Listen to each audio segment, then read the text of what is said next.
ആഗ്രഹമുണ്ട് എങ്കിൽ പോലും പാപ സ്വഭാവം നിമിത്തം അനേക പ്രാവശ്യം എൻ്റെ ജീവിതം പരാജയത്തിലേക്ക് വഴുതി വീഴുകയാണ്.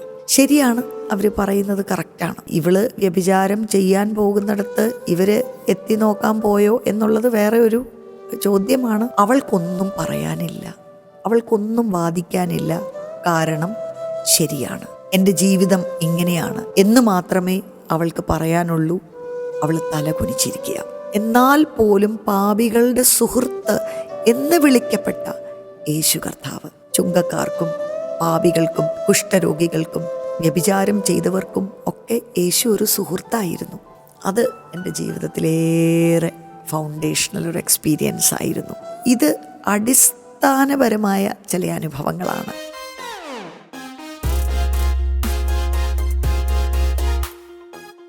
ദൈവനാമത്തിന് മഹത്വം ഉണ്ടാകട്ടെ. ഇന്നത്തെ ഈ ഒരു പോഡ്കാസ്റ്റ് എപ്പിസോഡിലേക്ക് എല്ലാവർക്കും സ്വാഗതം.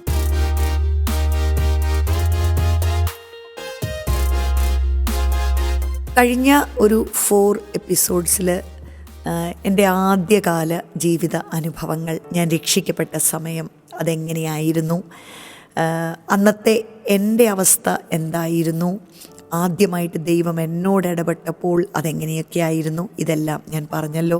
ആ എപ്പിസോഡ്സ് ഒന്നും കണ്ടിട്ടില്ലാത്തവർ നിങ്ങൾ അത് കാണണം എന്ന് പ്രത്യേകം ഞാൻ അഭ്യർത്ഥിക്കുന്നു.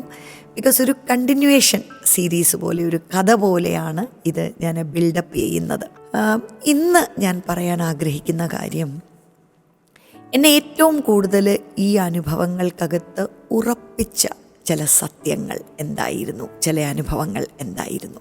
ദൈവത്തെ അറിയുവാൻ കഴിഞ്ഞത്, or the character of God, ദൈവത്തിൻ്റെ ചില സ്വഭാവങ്ങൾ, അതിനെക്കുറിച്ചുള്ള പ്രകാശനങ്ങൾ, അനുഭവങ്ങളാണ് എൻ്റെ ജീവിതത്തെ ഏറ്റവും കൂടുതൽ ഈ വിശ്വാസത്തിൽ അല്ലെങ്കിൽ ഈ ഒരു അനുഭവത്തിൽ ഉറപ്പിക്കാനിടയായി തീർന്നത്. To begin with the unconditional love of God. ആദ്യം തന്നെ ഞാനൊന്ന് പറയട്ടെ, to know about something and to know something are 2 different things. ഒരു കാര്യത്തെക്കുറിച്ച് എനിക്കറിയാം എന്ന് പറയുന്നതും ഒരു കാര്യം എനിക്കറിയാം എന്ന് പറയുന്നതും 2 വ്യത്യസ്തമായ അനുഭവങ്ങളാണല്ലോ. ഒരു ഇൻഫർമേഷൻ്റെ ലെവലിൽ നമുക്ക് ദൈവത്തെക്കുറിച്ച് ഒരുപാട് കാര്യങ്ങൾ അറിയാം. നമ്മളെ അത് പഠിപ്പിച്ചിട്ടുണ്ട്, നമ്മളത് കേട്ടിട്ടുണ്ട്, മറ്റുള്ളവരത് പറയുന്നത്, ഒരുപക്ഷെ അവരുടെ സാക്ഷ്യമായി പറയുന്നതൊക്കെ നമ്മളത് വിറ്റ്നസ് ചെയ്തിട്ടുണ്ട്. എന്നാൽ വ്യക്തിപരമായി അതിൻ്റെ ഒരു ടേസ്റ്റ് നമുക്ക് കിട്ടുക എന്നുള്ളത് അത് വേറെ ഒരു എക്സ്പീരിയൻസ് ആണല്ലോ. ഒരുപാട് പ്രാവശ്യം നമ്മൾ ഈ എക്സാമ്പിൾ കേട്ടിട്ടുണ്ട് അല്ലേ. നല്ല ഒരു ഫുഡ് ഐറ്റം എന്തുമായിക്കൊള്ളട്ടെ, ഒരു പുതിയ ഫ്ലേവർ ഐസ്ക്രീം, അത് ആരെങ്കിലും അത് കഴിച്ചിട്ട് അതിനെക്കുറിച്ചൊരു ഡിസ്ക്രിപ്ഷൻ അവർ നമ്മളോട് പറയുകയാണ് എന്ന് സങ്കല്പിച്ചാട്ട്. അപ്പോൾ അവരത് പറയുന്നത് കേൾക്കുമ്പോൾ നമുക്ക് ഒരു കൗതുകമുണ്ടാകും അല്ലേ. അതിനെക്കുറിച്ച് നമ്മൾ കേട്ടു, പക്ഷേ അത് നമ്മൾ തന്നെ ഒന്ന് ടേസ്റ്റ് ചെയ്യുക എന്ന് പറയുമ്പോൾ that is a completely different thing. അതേപോലെ ഒരു കാര്യമാണ് അല്ലേ, to taste and see that the Lord is good. നമ്മൾ രുചിച്ച് അറിയുന്നത് ദൈവം എത്ര നല്ലവനായിരിക്കുന്നു എന്നുള്ളത്. ഒരുപാട് അനുഭവങ്ങളെക്കുറിച്ച് പറയാനുണ്ടെങ്കിലും ഇത് അടിസ്ഥാനപരമായ ചില അനുഭവങ്ങളാണ്. ഏറ്റവും ആദ്യമേ അല്ലെങ്കിൽ ഒന്നാമത്തെ ഏറ്റവും മേജറായിട്ട് എൻ്റെ ലൈഫിലേക്ക് വന്ന ഒരു കാര്യമായിരുന്നു ദൈവത്തിൻ്റെ സ്നേഹം, the unconditional love of God. ഈ ഒരു സ്നേഹത്തിൻ്റെ അനുഭവം ജീവിതത്തിൽ കിട്ടുക, അതൊന്ന് രുചിച്ചറിയുക എന്ന് പറയുമ്പോൾ അത് നമ്മളെ അത് കംപ്ലീറ്റ്ലി അങ്ങ് പൊതിയുന്ന ഒരനുഭവമാണ്. ബിക്കോസ് നമുക്ക് ഈ ഒരു നിസ്വാർത്ഥമായ അതിരുകളില്ലാത്ത ദൈവത്തിൻ്റെ സ്നേഹം എന്ന് പറയുന്നത് നമ്മുടെ ചുറ്റുമുള്ള മനുഷ്യരിൽ നിന്നും അല്ലെങ്കിൽ ഈ ലോകത്തിൽ നിന്നും മാനുഷിക സ്നേഹത്തിൽ നിന്നും ഒരിക്കലും അങ്ങനെയുള്ള കാര്യങ്ങൾ നമുക്ക് കിട്ടുകയില്ല. Human love is at the core conditional അല്ലേ. വ്യവസ്ഥകളുള്ള ഒരു കാര്യമാണ് മാനുഷിക സ്നേഹം എന്ന് പറയുന്നത്. അതിനകത്ത് നമുക്ക് ആരുടെയും തെറ്റ് കണ്ടുപിടിക്കാനില്ല. ഒരു മനുഷ്യന് അത്രയൊക്കെ പറ്റത്തുള്ളൂ. നമ്മളോട് നല്ല രീതിയിൽ ഒരാൾ ബിഹേവ് ചെയ്ത് കഴിഞ്ഞാൽ നമ്മൾ അവരോട് തിരിച്ച് നല്ല രീതിയിൽ ബിഹേവ് ചെയ്യും. അല്ലെങ്കിൽ നമുക്ക് ആക്സെപ്റ്റബിൾ ആയിരിക്കുന്ന കാര്യങ്ങളാണ് മറ്റൊരു വ്യക്തി ചെയ്യുന്നതെങ്കിൽ നമ്മളവരെ ആക്സെപ്റ്റ് ചെയ്യും. പക്ഷേ അതിനപ്പുറത്തോട്ട് നമുക്കിഷ്ടപ്പെടാത്ത, നമ്മളെ ഇറിറ്റേറ്റ് ചെയ്യുന്ന, നമ്മുടെ സ്റ്റാൻഡേർഡ്സിനെക്കാട്ടിലും ലോ ആയിട്ട് പ്രവർത്തിക്കുന്ന, നമ്മളെ ബുദ്ധിമുട്ടിക്കുന്ന ഇത്തരത്തിലുള്ള ക്യാരക്ടേഴ്സൊക്കെ ഒരു വ്യക്തി കാണിച്ചു കഴിഞ്ഞാൽ നമുക്കവരെ അംഗീകരിക്കാനോ അവരെ സ്നേഹിക്കാനോ സ്വീകരിക്കാനോ വളരെ ബുദ്ധിമുട്ടുള്ള കാര്യമാണ്. അതൊരു ഹ്യൂമൻ നേച്ചറിൻ്റെ ഭാഗമാണ്. ഞാൻ പ്രത്യേകിച്ച് എൻ്റെ ആദ്യകാല അനുഭവങ്ങളെക്കുറിച്ച് പറഞ്ഞല്ലോ. ഏറ്റവും അടുത്ത് നിൽക്കുന്ന ആൾക്കാർ, മാതാപിതാക്കൾ എന്ന് പറയുന്ന ലെവൽ മുതൽ ഏറ്റവും അടുത്ത്, ഒരർത്ഥത്തിൽ പറഞ്ഞാൽ ഈ ഭൂമിയിലെ നമ്മൾ അനുഭവിച്ച ഏറ്റവും അടുത്ത സ്നേഹം എന്ന് പറയുന്ന വ്യക്തികളിൽ പോലും ഈ ഒരു കണ്ടീഷണൽ ലവ് ആണ്, വ്യവസ്ഥകൾ വെച്ചിട്ട് തന്നെയുള്ള സ്നേഹമാണെന്ന് പല സമയങ്ങളിലായിട്ട് നമുക്ക് തിരിച്ചറിയുവാനിടയായിത്തീരും. അത് നമ്മളെ ശരിക്കും വേദനിപ്പിക്കുന്ന ഒരു കാര്യമാണ്. നമ്മുടെ ജീവിതത്തിൽ പരാജയങ്ങളുണ്ടാകുമ്പോൾ, അല്ലെങ്കിൽ ഉദ്ദേശിച്ചതുപോലെ പെർഫോം ചെയ്യാൻ പറ്റാതിരിക്കുമ്പോൾ, നമ്മുടെ കയ്യിൽ നിന്ന് തെറ്റുകൾ സംഭവിക്കുമ്പോൾ, അല്ലേ, നമ്മൾ തെറ്റിപ്പോകുമ്പോൾ, നമ്മൾ അല്ലെങ്കിൽ എന്തെങ്കിലും തെറ്റായ കാര്യങ്ങൾ ചെയ്തു പോകുമ്പോൾ, അങ്ങനെയുള്ള അവസ്ഥയിൽ പോലും അതൊന്ന് ക്ഷമിച്ച്, അതൊന്ന് സഹിച്ച്, അതിനും അപ്പുറം നമുക്ക് നന്നാവാൻ കഴിയും, നമ്മളിലൊന്ന് വിശ്വസിച്ച് നമ്മളെ ചേർത്ത് പിടിക്കുന്ന ജീവിതങ്ങൾ വളരെ കുറവാണ്. എന്നാൽ ദൈവസന്നിധിയിലേക്ക് വന്നപ്പോൾ, ദൈവത്തിൻ്റെ സ്നേഹം എൻ്റെ ജീവിതത്തിൽ വെളിപ്പെട്ടപ്പോൾ, അതിനകത്ത് ആദ്യം ഞാൻ അനുഭവിച്ച ആ ഒരു ക്യാരക്ടറിസ്റ്റിക് എന്ന് പറയുമ്പോൾ, ആ സ്നേഹത്തിൻ്റെ പ്രത്യേകത, ഇത് അതിരുകളില്ലാത്ത സ്നേഹമാണ്, വ്യവസ്ഥകളില്ലാത്ത ഒരു സ്നേഹമാണ്. അതായത് എൻ്റെ ഉള്ളിൽ എന്തെങ്കിലും ഒരു നന്മ കണ്ടിട്ട്, അല്ലെങ്കിൽ ദൈവത്തിൻ്റെ സ്നേഹത്തെ ഞാൻ അർഹിക്കുന്നത് കൊണ്ട് എന്നിലേക്ക് വരുന്ന ഒരു കാര്യമേ അല്ലാതെ, ദൈവത്തിൻ്റെ വചനം ഇങ്ങനെയാണ് പറയുന്നത്, അതിക്രമത്തിലും പാപത്തിലും നമ്മൾ മരിച്ചിരുന്നപ്പോൾ തന്നെ ദൈവം തൻ്റെ ഏകജാതനായ പുത്രനെ നമുക്ക് വേണ്ടി അയച്ചു, രക്ഷയുടെ മാർഗം നമുക്ക് വേണ്ടി ഒരുക്കി. അപ്പോൾ ഞാൻ ഒരുപാട് ധ്യാനിച്ചിട്ടുള്ള ദൈവവചനത്തിൻ്റെ ചില ഭാഗങ്ങളാണിതൊക്കെ. എഫേസ്യ ലേഖനം. അതിക്രമത്തിലും പാപത്തിലും നമ്മൾ മരിച്ചിരിക്കുക. ഒരു വ്യക്തി മരിച്ചിരിക്കുന്നു എന്ന് പറയുമ്പോൾ അതിനപ്പുറത്തോട്ട് ഒരധപ്പതനമില്ല. ഒരു കാരണവശാലും ദൈവത്തെ സന്തോഷിപ്പിക്കത്തക്ക യാതൊന്നും എൻ്റെ ജീവിതത്തിൽ ഇല്ല.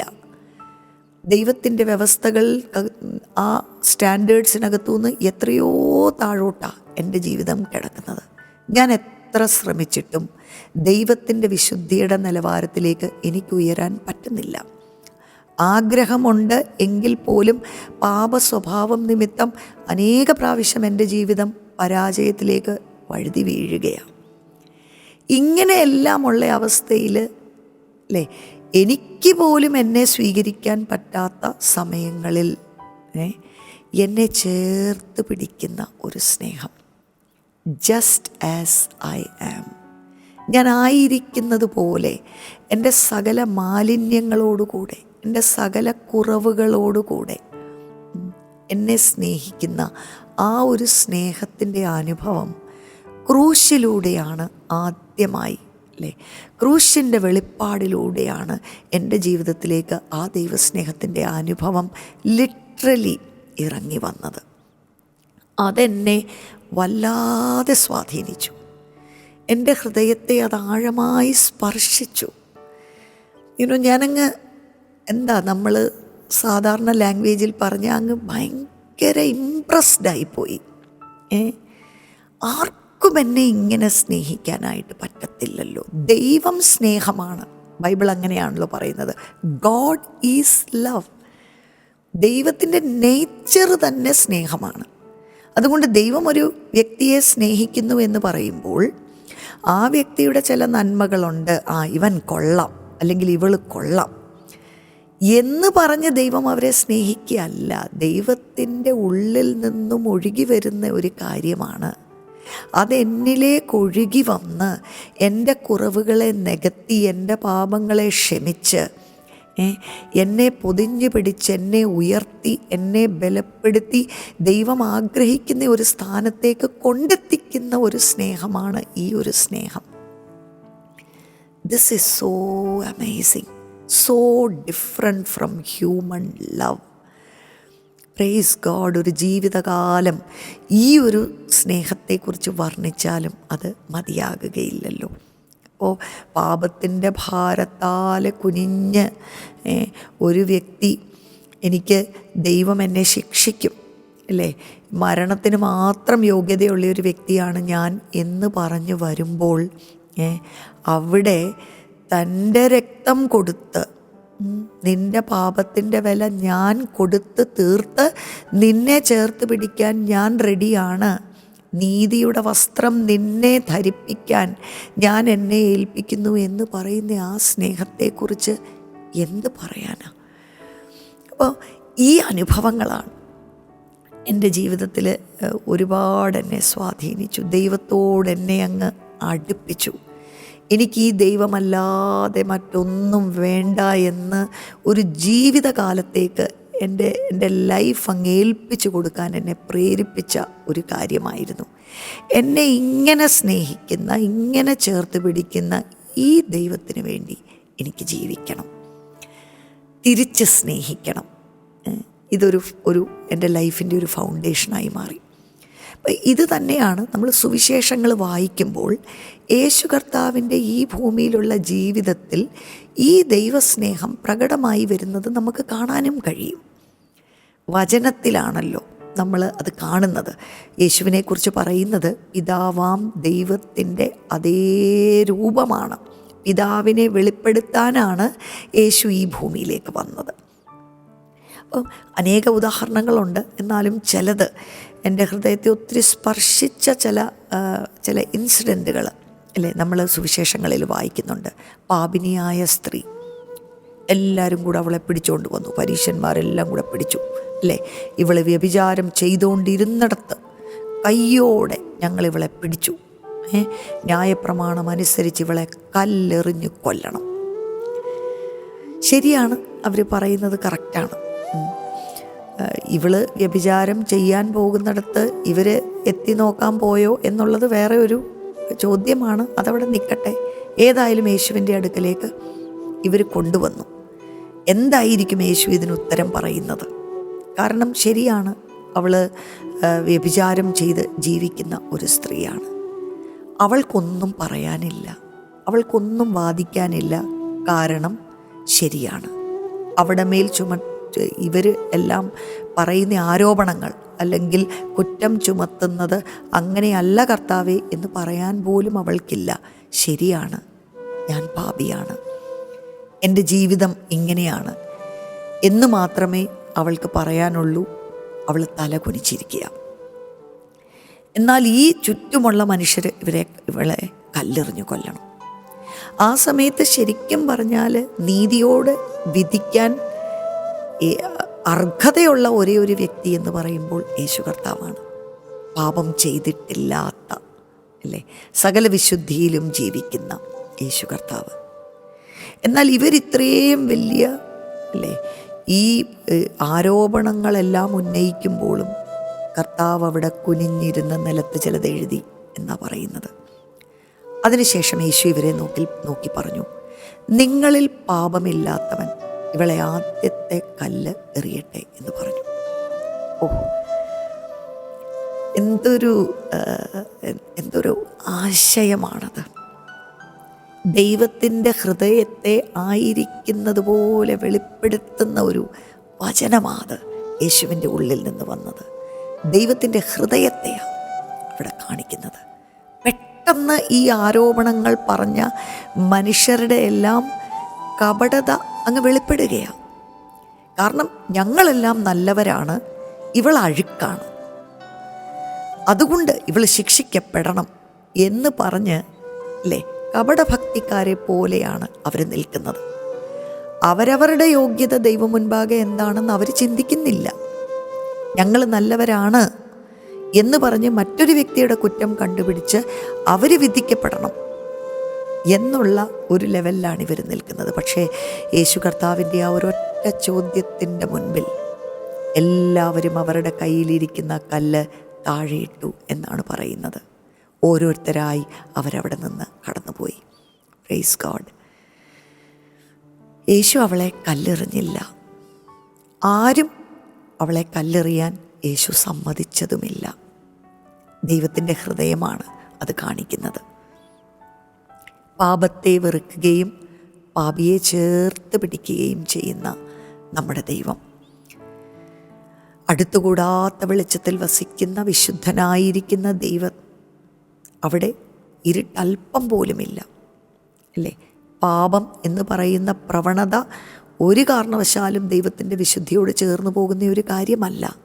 എന്നാൽ പോലും പാപികളുടെ സുഹൃത്ത് എന്ന് വിളിക്കപ്പെട്ട യേശു കർത്താവ് ചുങ്കക്കാർക്കും പാപികൾക്കും അല്ലേ, കുഷ്ഠരോഗികൾക്കും വ്യഭിചാരം ചെയ്തവർക്കും ഒക്കെ യേശു ഒരു സുഹൃത്തായിരുന്നു. അവർക്കൊരു തടസ്സവും കൂടാതെ യേശുവിൻ്റെ അടുക്കിലേക്ക് വരാമായിരുന്നു. അവർക്ക് പരീശന്മാരുടെ അടുത്ത് പോകാൻ പറ്റത്തില്ല, കാരണം അവർ വിധിക്കപ്പെടും. എന്നാൽ യേശുവിൻ്റെ അടുക്കൽ അവർ വരികയും കർത്താവ് അവരെ ചേർത്ത് പിടിക്കുകയും ആ ദൈവസ്നേഹത്തിൻ്റെ ചൂടിൽ അവർക്ക് പാപബോധം വരികയും ഇനിയും മേലാൽ നീ പാപം ചെയ്യരുത് എന്ന് പറഞ്ഞ് അവരെ എൻകറേജ് ചെയ്ത് ആശ്വസിപ്പിച്ച് അയക്കുന്ന ദൈവത്തിൻ്റെ ആ ഒരു സ്നേഹം, ഇങ്ങനെ വചനത്തിലൂടെയും അല്ലേ ദൈവത്തിൻ്റെ ഹൃദയം, ദൈവത്തിൻ്റെ സ്വഭാവം, ഇത് മനസ്സിലാക്കിയത് എൻ്റെ ജീവിതത്തിലേറെ ആഴമായി ഡെപ്പോസിറ്റായി കിടക്കുന്ന ചില കാര്യമാണ്. ഒന്ന്, നമ്മൾ വ്യക്തിപരമായി അത് അനുഭവിക്കുന്നു.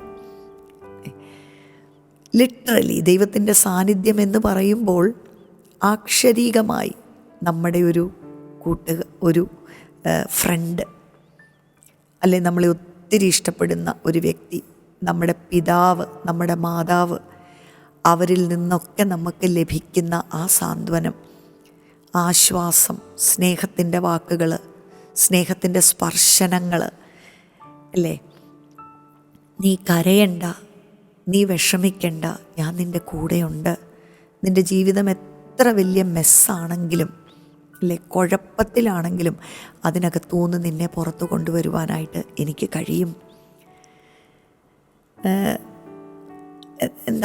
അങ്ങനെ നമ്മളെ സ്നേഹിക്കുന്ന ഒരു സ്നേഹം.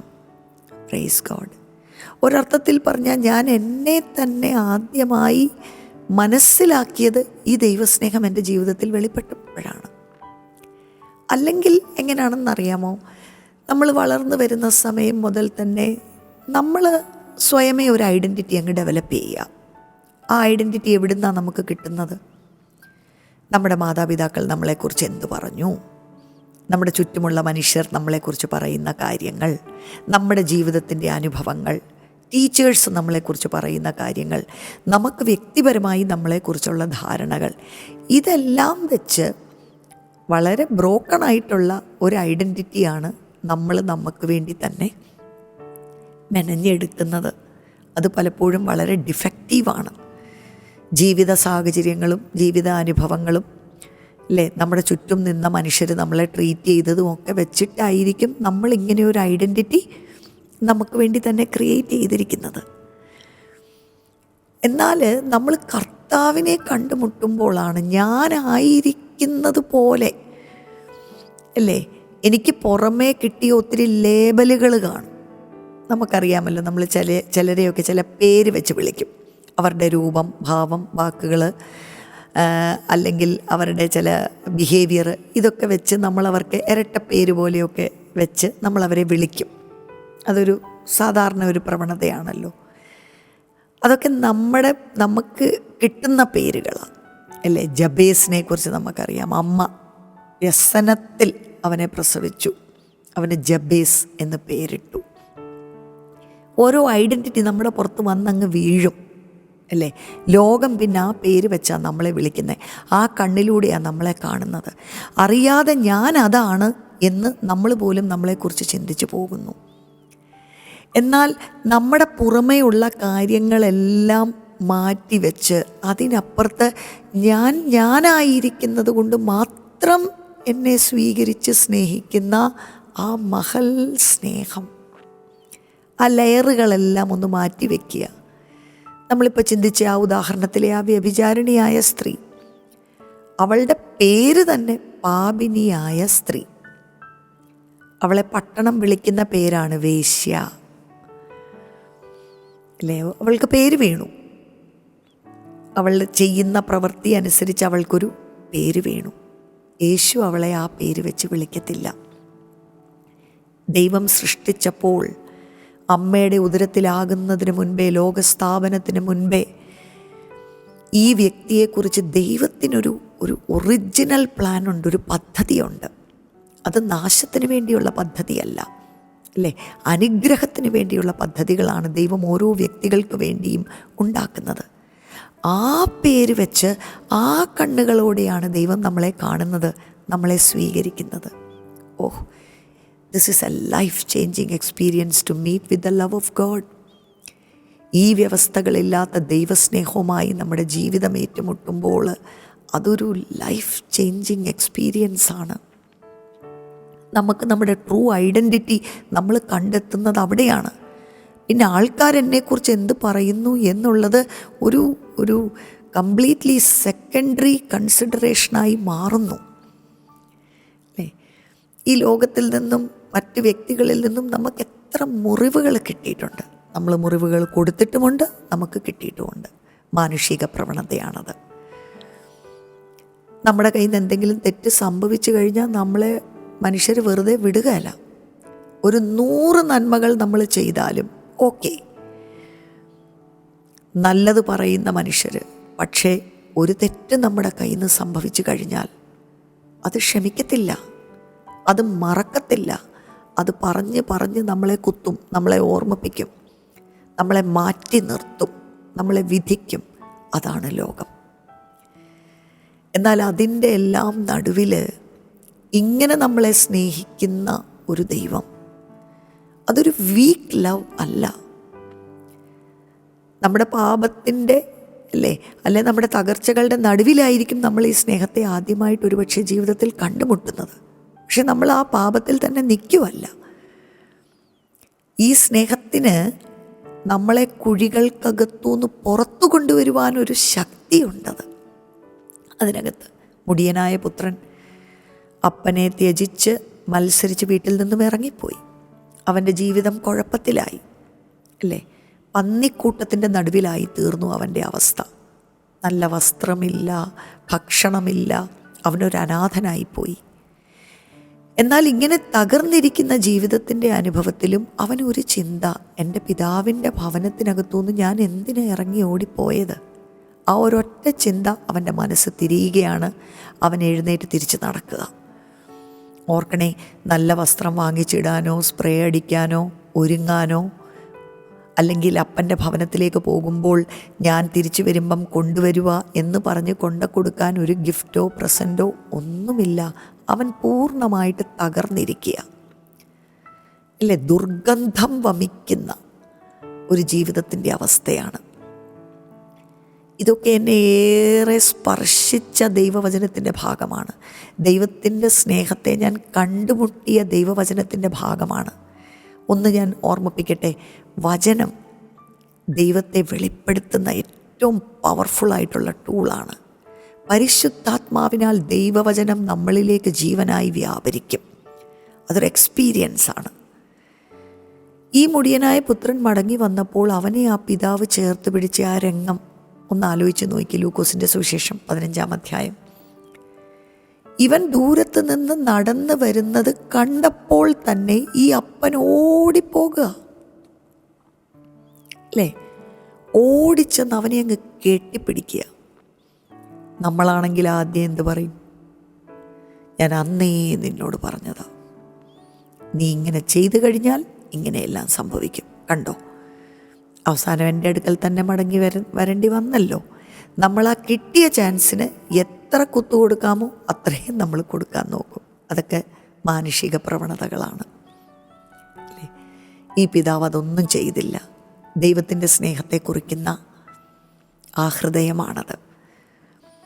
ഒന്നും പറഞ്ഞില്ല, അവനെ അങ്ങ് കെട്ടിപ്പിടിച്ചു, അവനെ വീടിനകത്തേക്ക് കൊണ്ടുവന്നു. സന്തോഷമാണ്, ഭയങ്കര സെലിബ്രേഷനാണ് അവിടെ നടക്കുന്നത്. അല്ലേ? ഒന്ന് ഓർത്ത് നോക്കിക്കേ, നമ്മുടെ ദൈവം, ജീവനുള്ള ദൈവം, നമ്മൾ ആരാധിക്കുന്ന ദൈവം അങ്ങനെയൊരു പിതാവാണ്. ഈ ചിത്രം ഒരിക്കലും എൻ്റെ ഹൃദയത്തിൽ നിന്ന് തുടച്ചു മാറ്റാൻ കഴിയാത്തതുപോലെ ഇങ്ങനെ ഇംപ്രിൻ്റ് ചെയ്ത് വെച്ചിരിക്കുന്ന കാര്യങ്ങളാണ്. And I praise God for that. ആദ്യ കാലങ്ങളിൽ തന്നെ അല്ലേ ദൈവം ചെയ്ത ഒരു പ്രവൃത്തിയായിരുന്നു. നമ്മൾ ആ ന്യൂ കവനൻറ്റിനെ കുറിച്ച് വായിക്കുമല്ലോ. പുതിയ ഉടമ്പടിയിൽ ഹൃദയം എന്ന മാംസപ്പലകയിൽ പരിശുദ്ധാത്മാവ് ചിലത് കൊത്തി എഴുതുകയാണ്. അത് മഷി കൊണ്ട് എഴുതുകയല്ല, ആർക്കും അത് മായ്ച്ചു കളയാൻ കഴിയത്തില്ല എന്ന് പറയുന്നത് വളരെ ഒരു റിയൽ സംഭവമാണത്. നമ്മളൊന്ന് ഏൽപ്പിച്ച് കൊടുത്തു കഴിഞ്ഞാൽ പരിശുദ്ധാത്മാവ് ചിലതൊക്കെ നമ്മുടെ ഹൃദയത്തിൽ ഇങ്ങനെ അങ്ങ് കൊത്തി എഴുതുന്നത് പോലെ എഴുതും. എന്തൊക്കെ സംഭവിച്ചാലും അതാർക്കും ഒന്നിനും ഏതിനും മായ്ച്ചു കളയാൻ കഴിയത്തില്ല. ഈ പവർഫുൾ റെവലേഷൻസ് ഇത് പറഞ്ഞുകൊണ്ടിരുന്നു കഴിഞ്ഞാൽ മണിക്കൂറുകൾ വാതോരാതെ ഞാനിത് പറയും. കാരണം ഇത് അത്ര ഫൗണ്ടേഷനാണ് എൻ്റെ ജീവിതത്തിൽ. ഇതെന്നെ ഒരിക്കലും വിട്ടുപോകത്തില്ല. എത്ര തിരസ്കരണത്തിൻ്റെ വാക്കുകൾ കേട്ടാലും അല്ലേ, ആരൊക്കെ എന്തൊക്കെ പറഞ്ഞെന്ന് പറഞ്ഞു കഴിഞ്ഞാലും മനുഷ്യരല്ലേ, ചിലപ്പം നല്ലത് പറയും, ചിലപ്പം നമ്മളെക്കുറിച്ച് മോശമായത് പറയും. ചിലപ്പം നമ്മുടെ ജീവിതത്തിൽ ഉയർച്ചകളായിരിക്കും, ചിലപ്പം താഴ്ചകളായിരിക്കും, ചിലപ്പം ജയങ്ങളായിരിക്കും, ചിലപ്പോൾ പരാജയങ്ങളായിരിക്കും. അതിനനുസരിച്ച് മനുഷ്യർ മാറി മാറി നമ്മളോട് ഓരോ കാര്യങ്ങൾ പറയും. പക്ഷെ ഒരിക്കലും മാറാത്ത ദൈവത്തിൻ്റെ സ്വഭാവങ്ങളും സ്നേഹവും, അതാണ് മറ്റൊരു സ്ട്രോങ് കാര്യം. He doesn't change. ഇതിനെക്കുറിച്ച് അടുത്ത എപ്പിസോഡിൽ ഞാൻ പറയാം. അല്ലേ? അടുത്ത ഒരു വളരെ സ്ട്രോങ് ദൈവത്തിൻ്റെ സ്വഭാവത്തിനകത്തുള്ള വളരെ ഒരു സ്ട്രോങ് ഫീച്ചർ എന്നെ ഒരുപാട് സ്വാധീനിച്ച ഒരു കാര്യമായിരുന്നു. നമ്മളെ ഒത്തിരി സ്നേഹിക്കുന്ന, നമ്മളങ്ങ് നമ്മളങ്ങ് ഭയങ്കര വീണു പോകുന്ന വിധത്തിൽ മനുഷ്യരുടെ കയ്യിൽ നിന്നും ചിലപ്പോൾ നമുക്ക് സ്നേഹം കിട്ടും. പക്ഷെ പ്രശ്നം എന്താണെന്നറിയാമോ? അത് സാഹചര്യങ്ങളനുസരിച്ച് അതിനകത്ത് മാറ്റം ഉണ്ടാകും. ഇന്ന് ഒരുപാട് സ്നേഹിക്കുന്നെന്ന് പറയുന്ന പോലെ ചിലപ്പം കുറച്ച് കഴിയുമ്പോൾ നമ്മളെ വിട്ടിട്ട് പോകും. അവർ എക്സാക്റ്റ് ഓപ്പോസിറ്റ് കാര്യങ്ങൾ നമ്മളെക്കുറിച്ച് പറയും. അല്ലേ? അതെന്തുമാത്രം വേദനകളാണ് ബന്ധങ്ങൾക്കകത്തുണ്ടാക്കുന്നത്. അപ്പോൾ അതൊരു പ്രശ്നമാണ്. ഇന്ന് ഭയങ്കര സ്നേഹമാണെങ്കിലും അത് നിലനിൽക്കണമെന്നില്ല. പക്ഷെ ദൈവസന്നിധിയിലേക്ക് വന്നപ്പോൾ എനിക്കുണ്ടായ ഭയങ്കര ഒരു സന്തോഷം എന്ന് പറഞ്ഞു കഴിഞ്ഞാൽ, ദൈവം ഒരിക്കലും ചേഞ്ച് ചെയ്യത്തില്ല. ദൈവം ഒരു വാക്ക് പറഞ്ഞാൽ മാറത്തില്ല. ദൈവത്തിൻ്റെ സ്വഭാവത്തിന് ഒരിക്കലും മാറ്റം വരത്തില്ല. Oh, this was such a powerful thing. Finally I found what I was searching for. അവസാനം ഞാൻ അന്വേഷിച്ചുകൊണ്ടിരുന്നത് കണ്ടെത്തിയല്ലോ എന്നൊരു അനുഭവമായിരുന്നു എനിക്ക്. കാരണം ഒരു പാറയുടെ പുറത്തോട്ട് കാലുറപ്പിച്ചതുപോലെയാണ്. ഒന്നിനെയും വിശ്വസിക്കാൻ വയ്യ. എന്ത് ചെയ്യും? നമുക്ക് നമ്മളെ തന്നെ പോലും വിശ്വസിക്കാൻ വയ്യ. മറ്റുള്ളവരുടെ കാര്യം അവിടെ നിൽക്കട്ടെ. Always changing.